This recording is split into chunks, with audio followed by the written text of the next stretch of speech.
తాతయ్య గారు, మొదటిసారిగా ఆఫీస్కి వెళ్తున్నాను. వృత్తిలో అభివృద్ధిని, జీవితంలో ఆనందాన్ని ప్రసాదించండి. అంచేత మనం ప్రోడక్ట్స్కి రేట్లు పెంచడం వల్ల లాభాలు రాకపోగా డిమాండ్ పడిపోయే అవకాశం ఉందంట. Yes sir. సార్, ఎవరో అమ్మాయి మీకోసం వచ్చారు సార్. పంపించు. రండమ్మా. ఓ లక్ష్మి, నువ్వా? కూర్చో, నేను మిమ్మల్ని తర్వాత పిలుస్తాను. అలాగే సార్. ఏమిటి అలా ఉన్నావు? ఒంట్లో బాలేదా? మా అమ్మకు ఒంట్లో బాలేదు రాము. ఏం జరిగింది? నన్ను చదివించడానికి ఎన్నో ఇళ్లలో అమ్మ కూలి పని చేసింది కదా. అవును. ఇప్పుడు ఆ పని చేయనివ్వకుండా ఆమె గుండె జబ్బు వచ్చింది. అలాగా?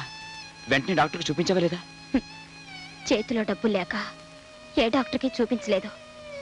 నాకొస్తుందనుకున్న ఉద్యోగం కూడా రాకుండా పోయింది. ఓహో. ముందు 500 తీసుకెళ్ళి మీ అమ్మని ఎవరికైనా స్పెషలిస్ట్కి చూపించు. నువ్వు ఉద్యోగం కోసం ఎక్కడికి తిరగక్కర్లేదు. రేపటి నుంచి నాకు స్టెనోగా నా దగ్గర అపాయింట్ చేస్తాను. తీసుకో. నువ్వు చేస్తున్న సహాయానికి నేను చాలా రుణపడిపోతున్నాను రాము.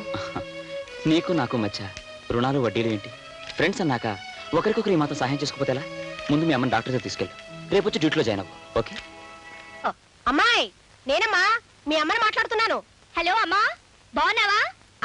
చాలా బాగున్నాను. మేమంతా సరదాగానే ఉన్నాం. నువ్వేం భయపడక్కర్లేదు. ఆయన నన్నెంతో ప్రేమిస్తున్నారు. ఏమిటే దిక్కుమాలిన ఫోన్ సరిగ్గా వినపడడం లేదు, గట్టిగా చెప్పు. ఆయన నన్ను ప్రేమతో చూసుకుంటున్నారు. ఏమిటి, ప్రాణాలు తీస్తున్నాడా? ప్రాణాలు తీయడం కాదే, మీ అల్లుడు గారు బాగా ప్రేమిస్తున్నారు. ఎవరిని ప్రేమిస్తున్నాడు? ఇంకెవరిని? నన్నే. నిన్ను కాదే, నన్ను. నిన్నేనా? అయితే పర్వాలేదు.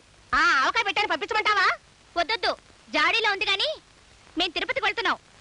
అలాగే అలాగే. కొండ మీదకి బస్సులో వెళ్ళొద్దు, నడుచుకుంటూ వెళితే 4 జన్మల పుణ్యం వస్తుంది.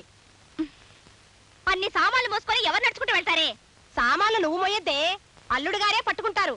ఆహా, అయితే సరేలే. 1956లో మేము తిరుపతి వెళ్ళినప్పుడు. Hello hello hello hello hello, ఈ ముండమొప్పి ఫోన్ ఇప్పుడే పడైపోయింది. చిచి.